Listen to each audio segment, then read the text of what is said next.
Good afternoon. You are the diehards? Yes, thank you for coming to our open forum.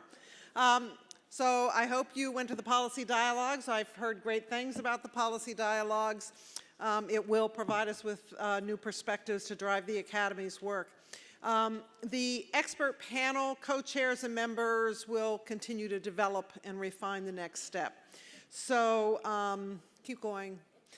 So we want to begin our open forum. The first part will be for questions and comments for the board. You have your executive committee up here representing the board, but there are other members are down here and can also help. And then we're going to have a discussion about the fellow selection process led by the co-chairs of the fellow selection committee. So, who would like to start? We have two open mics. They're sort of on the edges there where they've been all day. We welcome your questions, your comments, whatever. It's your chance here. And if you have none, we'll just move on to the fellow selection committee. You're all happy campers? Questions? Comments? That count on somebody. Go for it. Just identify yourself. Hello. No. Oh, Candace, I see you on Facebook. And here I am in person. Great. You can hear me? Okay, good. I just wanted to remind everybody that we have a social media ambassador team at this year's policy meeting, and that we will be at the social media help desk right at the top of the escalators following this and other sessions tomorrow. And if you are interested in connecting with us on Twitter, Facebook, or any other kind of social media, which, by the way, your students and colleagues are already using, please come and visit us, and we will be glad to help you. And I wanted to thank Diana and Susan, especially for helping us get this effort off the ground this year. Thank you. Thank you, Candace, very much. And Monica McLemore, who's not a fellow yet, but I'm sure will be one time. She was here last year tweeting her butt off during our conference. And I reached out to her and said, would you help us? And she's been very helpful. And so thank you very much. I understand that Harvard Medicine has started to follow us on Twitter, as well as a bunch of other folks. So please, if you tweet, retweet. Retweet. I can't even talk. Any other yes, go ahead. Carol Bickford, American Nurses Association. This is my second year as a fellow, so I'm pleased to be in that space. But I want to bring to your attention that I've spoken with several retirees who have left their academic positions or their professional positions and lamented the fact that this is such an expensive conference for them to be able to stay for any periods of time. So I wanted to know if the board would entertain a different pricing architecture for those who are totally retired that are Academy Fellows. I'm just raising that as a question. I don't know the architecture in relation to the membership fees when you have retired, but I bring that to your attention. So I do want to share with you that the registration fees do not cover the cost of this conference, but I want to ask our treasurer to, and Cheryl Sullivan, our CEO, to share any additional information. I'm sorry, I didn't. What specifically did you want? Can we consider giving retired? Oh no, indeed the current registration costs. I guess the data where we were able to calculate it obviously is not from this conference because we haven't paid all the bills yet, but from I believe it was 2013 that clearly the conference registration at that time was $700. And the cost per person to put on the conference was $868, I believe it was, or within $1 at least. Oh, I'm correct. Okay, $868. So $700 was the early bird registration, which the majority, I believe, take, and the actual cost was. So it is difficult, and we appreciate the financial burden on the one hand. But we also know, in having looked at other comparable conferences of this magnitude and of this topic range, it's really, it's hard to say it's a bargain, but it is actually less than many other conferences when we've looked at that. And so it's a difficult situation for us to meet our expenses and put on the kind of quality conference like we're having here which is really impressive, and also support all of the policy work that we need to do and want to do, and continue to grow, as we'll hear tomorrow at the business meeting from Diana, which is pretty exciting. I will say that I'm sure the board's still working on next year's budget. I'm sure that they can have a conversation about that and take that under consideration. Yeah. Thank you. And- Yes. Hi, I'm Sabrina Gao from UT El Paso. I'm the second FAAN school, so I bear a very heavy burden. I need to report how to apply FAAN in next month's school nursing faculty meeting. And I just told them you need to do above and beyond your job description. No. So later, maybe I can get more detail about above. Yes. So you will be hearing, after we're done here, and we're planned about 10, 15 minutes for this part, the Fellow Selection Committee will open up a discussion about the fellow selection process, and they can respond to that question. That has changed. It's really about the impact of your work. Thank you for asking that. Yes, next. I'm Shannon Perry, retired, and one of the things that would help, I'm here as an independent, so I have a big room, and if there would be any way to have a roommate matching service, That's a nice so idea. that we could, those of us who are retired, I would be happy to share Nice. a room with someone, and that would certainly cut down the costs. Great. Thank you. The other thing that I thought of, and I've been retired for 12 years, I'm still active doing a lot of things, but I would like to, I think, hear a little bit more about those of us who are aging, and some kind of sessions about, well, I travel, I do all kinds of things, and I'm healthy, and I'm very, grateful that I'm healthy, but there are things that I could still do, and there are ways that I think that as we age, we can contribute a lot of things. And a session that maybe is not appropriate for the academy, but I've often thought about writing an article about what do you do with your stuff when you retire. My daughter does not want anything that I have. And is it worth anything? Yeah, I mean, are yeah. my diplomas and my certificates, are they worth anything? What should I do with them? So A maybe big that's a bonfire. consultative session for the nursing history expert panel. Yeah. Right? Perfect. Madam President to be? Yes. Okay. Good, thank you. Anything else? Okay, well, I'm going to turn this over then to the Fellow Selection Committee, to who, I'm not sure who's coming up, so.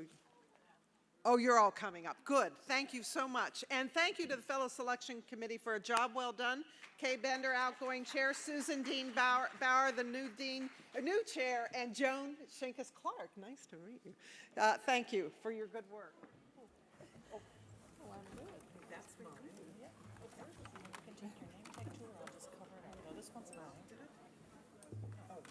That's good.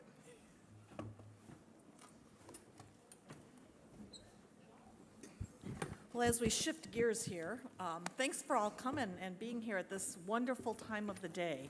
And we are going to address some of those questions that came up. I'm joined up here by Joan Shinkus-Clark and Judy Beal, who are co-chairs for this committee, and also by Michelle Richardson-Chambliss, who is the chair of the Diversity and Inclusivity Committee, and we work closely together on a number of initiatives. And then down here in the front, they're not going to be able to be ignored, are members of the committee who may jump in as we go through this presentation. So what we're going to try to do is do a quick presentation, operative word being quick, to hit some highlights, and then move quickly into an opportunity for conversation and discussion and answering your questions. So what we're going to try to accomplish today is to review the fellow selection process, describe the key elements for a successful application, because I think that's what you're all here to really hear about, both the applicant requirements, and we're going to focus pretty heavily today on the sponsor's role as well, and then clarify some of those myths associated with the process, and as I said, lots of opportunity for discussion. So those of you who are in the room who are thinking about applying for membership in the Academy need to really spend some time learning about the Academy. Being here is a great opportunity for you. Read that website, learn everything you can about the Academy. It will help you greatly as you put your application together. And for those of you who are in the room and are sponsors of future fellows, encourage those candidates to learn as much as they can about the Academy, because it makes completing the application process easier, and it makes the application stronger. So, this is a quick one, and most people in the room already know this, but why do people even want to be in the American Academy of Nursing? They want to be part of the action. They want to be able to participate in the trends both in nursing and in healthcare, both nationally and internationally, and really influence the issues around healthcare knowledge and policy. And we need as robust a membership as possible to meet that mission of the Academy. So what are the criteria for fellow selection? I'm going to underline the word here, specific evidence. The criteria for induction as a fellow in the Academy is that the individual has evidence of outstanding and sustained contributions to the improvement of nursing and healthcare. One of the observations that we would have is that too often applications that are not successful focus more on what you've done and not what impact what you have done has had. And so it is critical to be focusing on what that impact was and being able to talk about the significant and measurable way that you describe that impact. The second part of the selection criteria is that the candidate has to be able to demonstrate evidence of potential to continue to contribute to the nursing and to the Academy. Thus my comments a minute ago about make sure you understand what the Academy work is about and how you're going to contribute once you become a fellow. So the Fellow Selection Committee is made up of 18 individuals. It's a big committee, and from February to April, we sometimes think we could use twice as many people.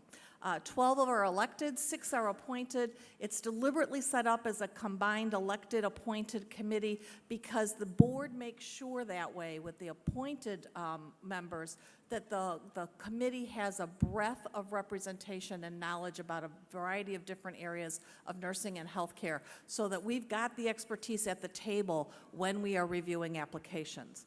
Our job as the committee is to disseminate information, forums like this and a number of other ways, provide feedback to the Academy Board, and we'll talk a little bit about some of the revisions that have occurred this past year as a result of that dialogue, report to the Academy about the process, and then review and select new fellows.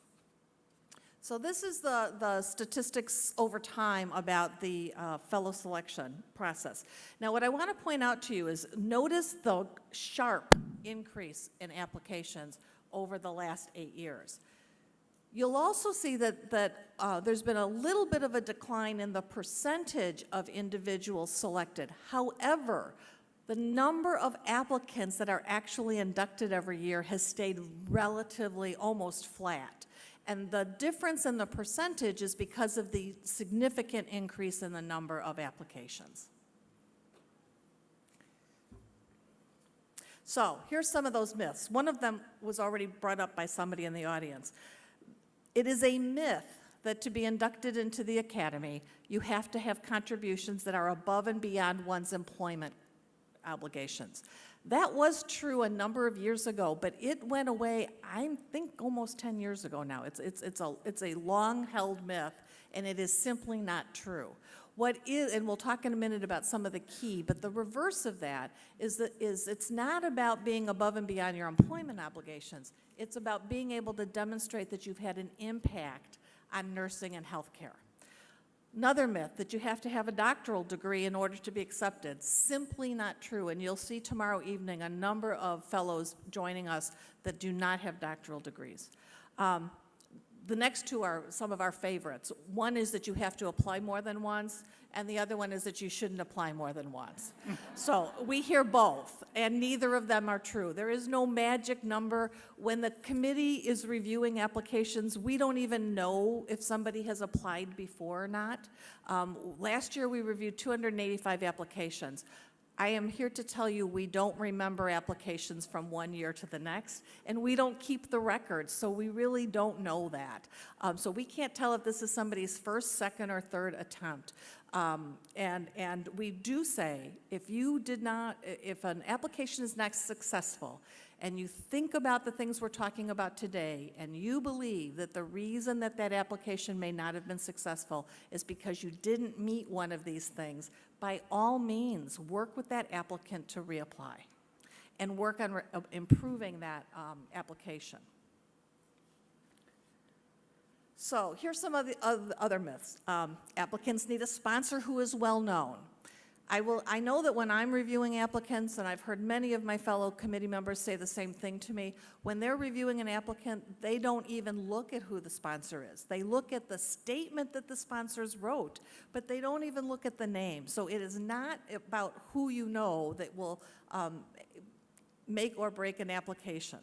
There is no cap on the fellows accepted. We could recommend fellowship for every applicant if every applicant met the criteria. There is absolutely no cap on that. There's also no cap on the number of international fellows who that are accepted. One of the other myths is that you should not have a sponsor from your home institution. And again, many of us don't even look at who the sponsor is when we're reading the application. So where that sponsor came from is not important. What's important is that the sponsor knows and can verify and amplify the description of the applicant's work and the impact that that work has had. So that's also true with being in the same area of influence. The sponsor does not have to be from the same area of influence, but the sponsor certainly has to be able to talk about and describe what impact that individual's contributions have had. So here's a couple key reminders as we review. And this is really the committee's opportunity to share our observation on strategies that would strengthen a candidate's application. One is the narratives across the fellow applicant and sponsor statements have to be aligned. I know that's, the next couple of slides are going to include a lot of information that some of you are going to say, well, that's self-evident. But we're here to say apparently not self-evident enough.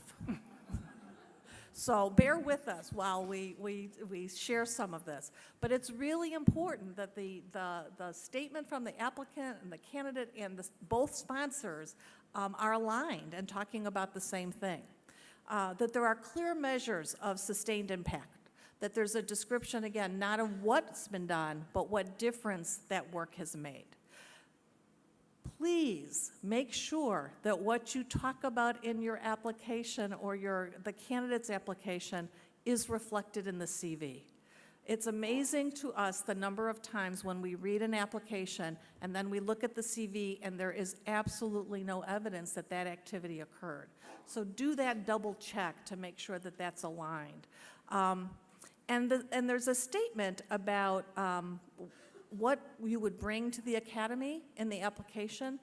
Make sure that statement aligns with the expertise that you say you're bringing and what the mission and the expert panels and the work of the academy, and make that statement specific to the mission structure and functions.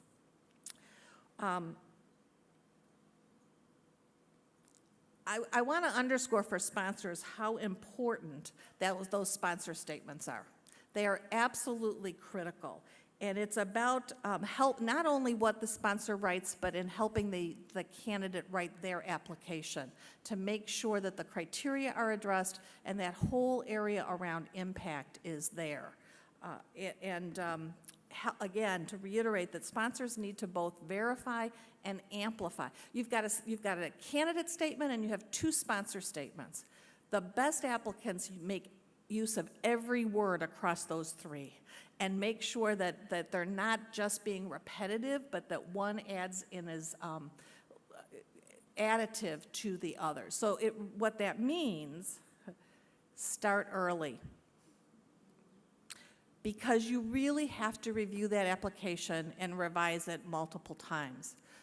The candidate's application, the 2 sponsor statements, making sure that those 3 things come together means that you have to start early and you need to be able to revise often. We would also say that individuals who come from non-academic settings may need a little more assistance with developing that curriculum vitae that needs to go with the application. And there are guidelines. So when you look at the website, there is the application, and then there are directions for the application.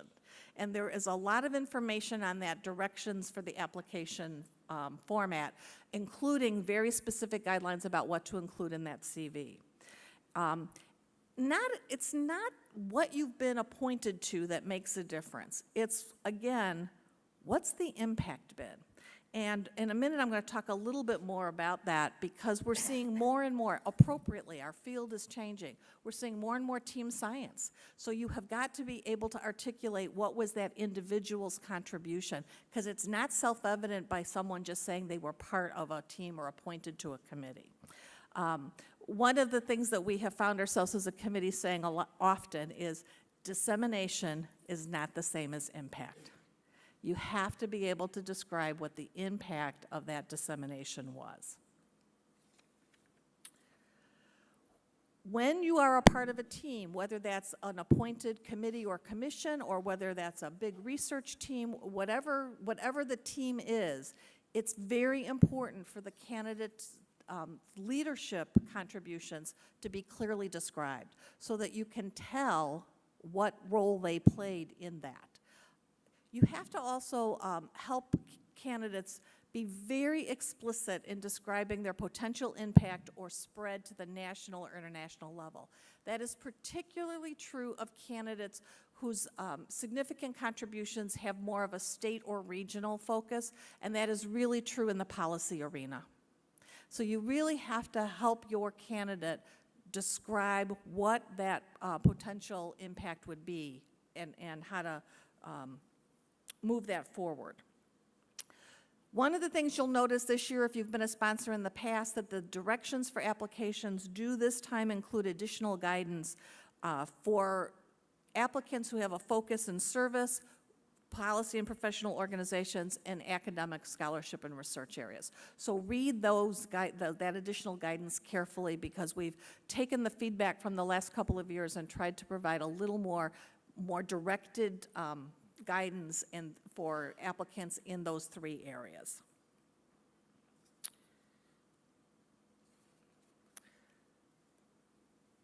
So, quick summary of some of the key reminders. It's about how you've been innovative. It's about how you've made that difference. It's about how well you lead.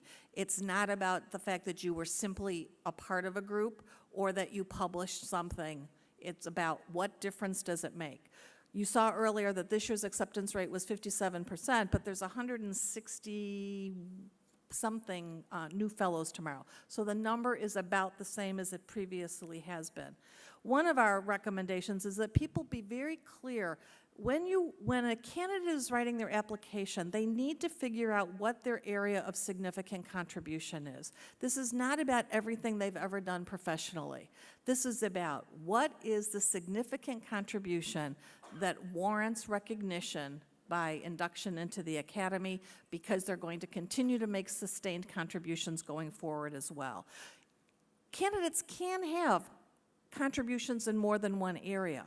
But it's really important, again, that the candidate's statement and the sponsor statements describe a cogent narrative across all of those 3 documents and across their areas of contribution. When we get applications that are very disjointed, and we find ourselves, and every application is read a minimum of 4 times. A minimum of 4 times, frequently more than that.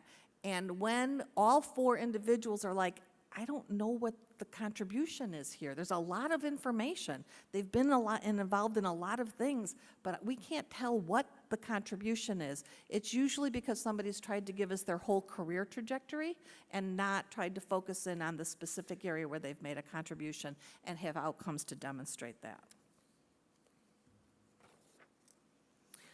Some of the other things that I think are important for folks to realize, one is that we only use what's on the application.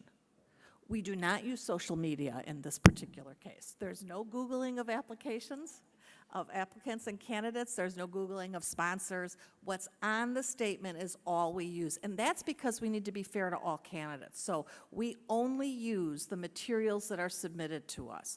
And we go through a very rigorous conflict of interest process so that if there's anybody on the fellow selection committee who really knows somebody really well, they're likely to recuse themselves. They will recuse themselves from the deliberation. So they're not even in the room to say, but I know so-and-so. And they didn't say this, but it's not allowed. Because we have to do that for everybody, and we can't do that for everybody. So you have to make sure that what's in the application can stand alone. Again, an individual, a candidate can certainly have multiple contributions, but it needs to be framed as a cogent narrative. Be very mindful that when there's a lack of evidence that the sponsor knows the applicant and is familiar with the contributions, it becomes really clear in reading it. It's very clear. So make sure that the sponsors know the work of the individual and the difference that that work has made in terms of their contribution and outcome. The other thing that we see frequently is that applications lack evidence about measurable and sustained outcomes. So with that, I'm going to open it up to questions, but before I do that, I'm going to ask my co-chairs. Michelle just is finishing her term on the Fellow Selection Committee and moving over to chair of the Diversity and Inclusivity Committee, and the rest of the committee down here, I'm going to ask them quick if I've missed anything that you think is really important. I think you covered it. So with that, we invite you, come to the microphones, we'll try to find you. Yep, there you go. Margaret Salon, University of Scranton. You have great information on the slides. Is that available on the Academy app? Okay, did we put the slides up before? Yeah, usually they go up right after, and a lot of this information, you'll remember one of those slides way back in the beginning. There's a great article that was published in Nursing Outlook a number of years ago. Every year the committee reviews it, and every year we say, boy, this really does capture it. So I would also refer you, that is also on the Academy website. You don't have to go searching Nursing Outlook for that. It's on the website related to the fellow selection process. So I'd also encourage folks to review that article. Thank you. Yeah. I figure since Diana mentioned me, I would come up and say hi. My name's Monica McLemore, and I'm from the University of California at San Francisco. I have two questions for you. The first is, are the statements from the sponsors weighted with the applicant's statement, i.e. in whatever system you use to be able to determine fellows' entry or not, or is there a weighting in terms of the statement from the sponsors is equal to the statement that's written by the person being sponsored? And question number two is, can you talk a little bit about the importance of aligning the candidates' work with a particular panel? Repeat that second question. Aligning the candidates with a particular panel. Oh, okay. So let me take the first question first. There isn't a weighting formula. Mm-hmm. The entire package is looked at together. So there is no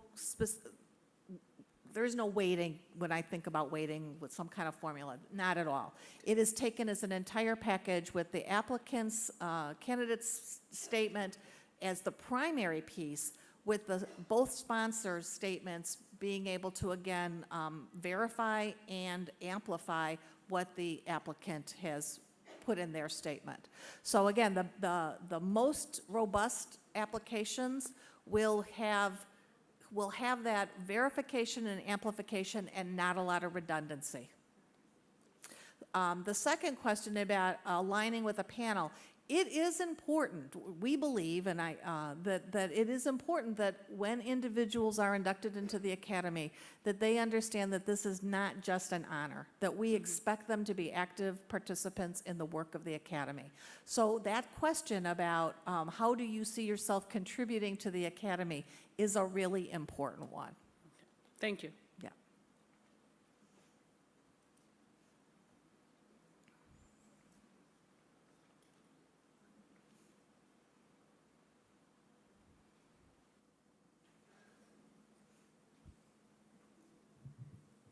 Hi, I'm Ellen Olshansky. I'm on the board of directors of the Academy.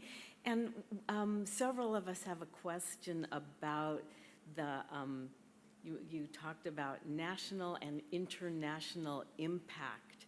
And we're wondering, I say we, because several of us on the board have talked about this, what about state impact? If you know, somebody could make a very significant impact at the state level. So I would hate to, you know, absolutely kind of, I don't know, just wondering what your thoughts Well, are. and as you know, that's been a point of conversation over the course of the last year, particularly around the policy area. Yeah. And you will see some language in the revisions to the application for this year that address that. So the criteria for selection to the academy clearly state that it has to be significant contribution at the national or international level, or have the ability to demonstrate impact, potential impact at those levels. We've had a lot of conversation about, at the policy level, what does that mean? Because as many of you know, you can have stunning contributions at the state level in terms of policy that doesn't have the same ability to spread as it would if it was a research or a practice service kind of thing.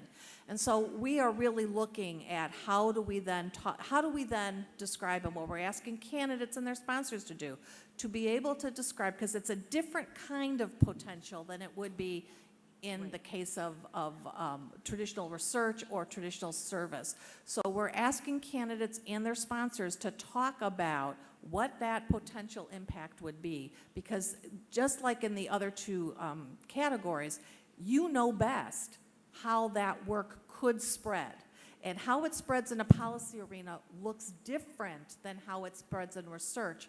And one of the conversations we've had over the last couple of months is, some of us feel like this is a little bit of a deja vu, as when we moved from an academy that was predominantly an academic organization and began to understand the implications and impact and contributions of our service colleagues, we had to really stop, pause, be thoughtful about how does that impact look when it spreads. And I think we're at that same juncture in policy. I think it's actually a reflection of our own growth, and we have to really look at how do we continue to benefit from those contributions that are pretty significant in many areas. Okay, So good. I don't know if, Ellen, if that answers your question. No, I think it does. I do think it is it's something to think about, because someone could make a significant impact in one state, and we know that the states are very different in certain things. So Absolutely. I think maybe it's just that there is potential impact in becoming a model for other states. Exactly. perhaps. And those are the kinds of things we're asking people to be much clearer about. And I would add, we have elevated statewide impact when the sponsor or the applicant themselves says, and we've been in discussion with X state and another state for spread. I mean, so it doesn't have to be national impact, but it does need to say there's either a potential or some other states are looking into this practice. Okay, thanks. Hi, Lois Evans from the University of Pennsylvania. This year, as I recall, there was a new question, or at least a newly phrased question in the applicant's portion. Does anybody have that in front of you? Because I can't remember what it was, but it was a little puzzling to some of us as we tried to think what you meant by it. So there was the first one, the bigger box, and then the second box had a different question. I think that's been pretty consistent. from past. Well, but- not last year, anyway, so. There will be changes this year, but there were no changes in the application for at least 2 years prior to this. Okay, so So what the was second this- question, I have the problem is I have the new one, I don't have the old one. Well, Do you tell remember- it to us. Just tell us the new one then and what you mean by it. That'll be good. So the fellowship, the first question is about summarizing your significant individual contribution. That's the 100-word one. That's sort of the abstract piece.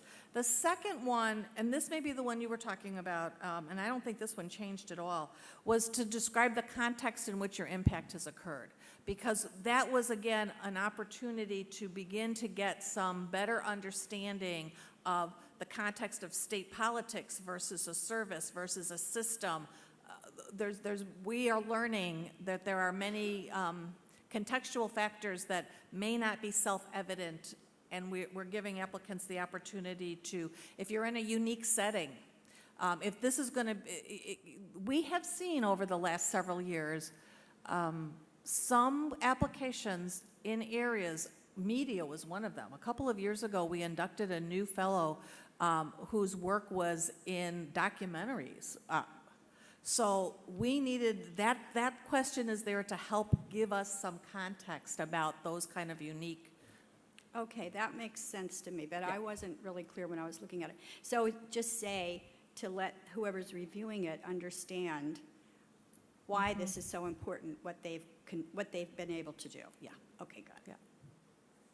And we did add clarifying statements after the context related to policy, related to research, related to service. So, I think that helps with a little bit of clarification of where to target the comments.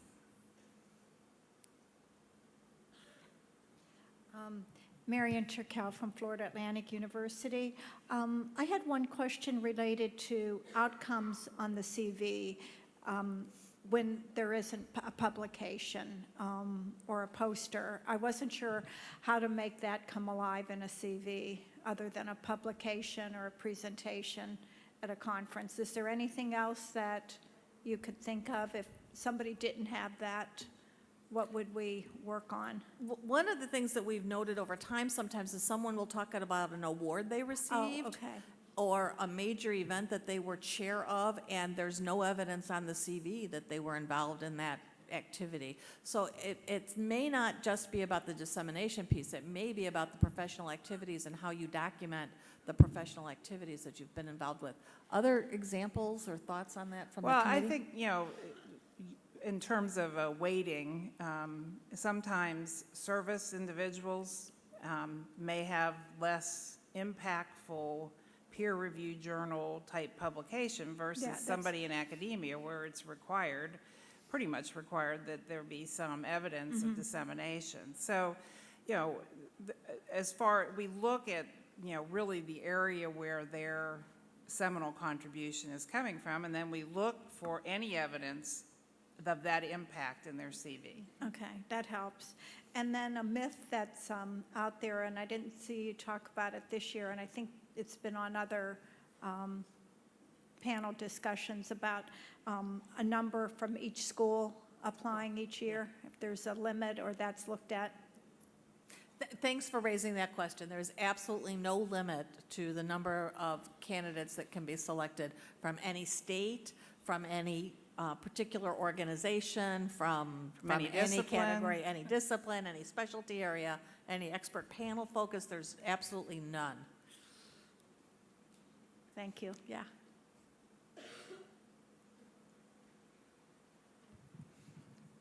Hi, so Mary Foley, University of California, San Francisco, and I'm working with someone who's taking very seriously the start early. And we've started. So now I want clarification on, you have a new form, and is that up? Is that what's on the site now? Is she working off an old version, and when might that occur? Great questions, Mary. And I believe I know the answer is no, it is not up. It was just the new application was just approved. And I don't know. I don't think we changed any of the questions themselves. We put clarification, Right. words next to the question. And we also, focused on the Right. major areas of emphasis so that people would realize that they're not going to throw the kitchen sink out there and hope that, they said the right words. I mean, Yeah. that they need to focus their comments, both the sponsor as well as the applicant, in the area that they have sustained contribution. Yeah, I think that's a really good point. There was no substantive change to the questions. There was additional clarification. So those of you who have started early, when it's posted, when the new application is posted, do look at it to make sure there's nothing there that doesn't jog you to say, oh, maybe I could strengthen that a little bit. But there were no the questions were not substantively changed. Yeah. And I'm looking to see if Jocelyn's in the room. I don't think she is. But I believe that the application will go up shortly, and the window will again be early January to the closing date. The application will go up before applications are accepted. So applications will begin to be accepted sometime in early January. There's usually about a month window there, and the application deadline closes in early February, but I don't have those exact dates. But, the timing of the application is one thing, but Mary, what I would recommend is that both sponsors and the applicant engage in dialogue about how are they going to put a cogent narrative together about this individual, and how is it going to, flow from one to the other, so that, it becomes apparent that this individual, is qualified for membership as a fellow. Good. Oh, so you're already there. Yeah. That's great. Hi, Jane Swanson. And I have a question, which I realize now I probably should have asked in the first part of the meeting. But if you're interested in being considered or willing to be on the selection committee, how do you make that known?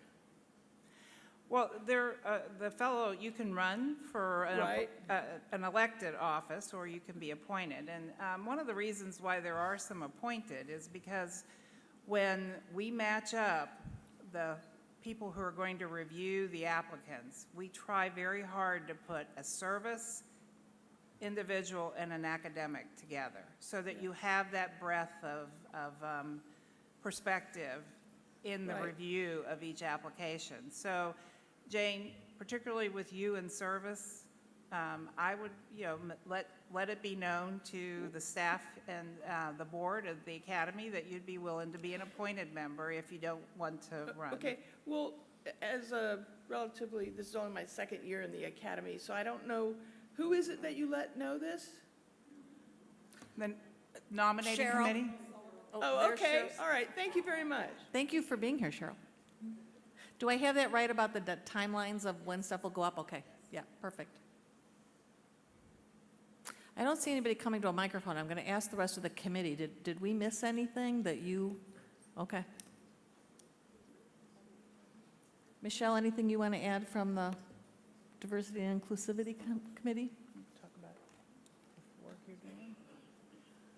At this time, the Diversity and Inclusivity Committee used to be a task force, and this last year, it has become a committee. There was appointments that were made that were year-long, which end on Sunday. So we're actually looking for new members for the actual committee. I'm excited about chairing it this year, and I'm excited about the potential of actually advancing the academy to be a more, what I would call a premier, diverse and inclusive organization.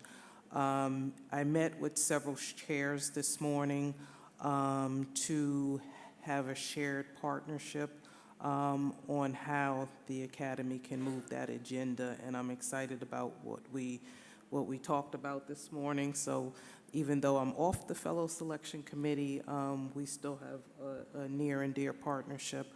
and looking at doing some joint recommendations for the academy. So right now, we're looking at to be able to communicate who we are, what we want to accomplish, and where do we want to go.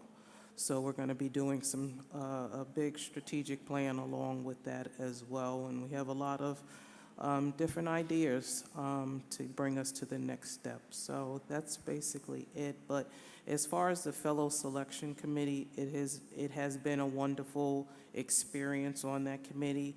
I heard you say that you are only 2 years into the academy. I was 2 years into the academy and got onto the Fellow Selection Committee, was elected onto the committee. So it's not too early for you to get engaged. One of the big things that I've been a fellow since 2010, and one of the things that I've seen is fellows be inducted and then we don't see them anymore. So that's one of my things that I'm actually looking at is how do we engage our current fellowship as well as the new fellows that are coming in to the academy. Can we do a better job at doing that? So there's a couple of things on the table that we're looking at making some meaningful changes. As far as Fellow Selection Committee and sponsors are concerned, I echo all of the comments that have been made. I stress to you to look at links between the CVs, links between the statements, links between what is actually said in that applications. There are many applications where it appears that the sponsor does not know the actual candidate, and that is a disservice for the candidate. Also, the myth that, you know, the first time you try, you're not going to get in. The first time I tried, I got in. But I also worked with my 2 sponsors very early in the game. So we started probably in September writing that, and it was a back and forth looking and editing, and you know, it makes you a very succinct writer because you do have only a couple of words that you have to fit your whole life into, it appears to be. So I just encourage you to do that and encourage you to sponsor individuals. You can, I don't know if we said it, but you can sponsor more than 1 candidate.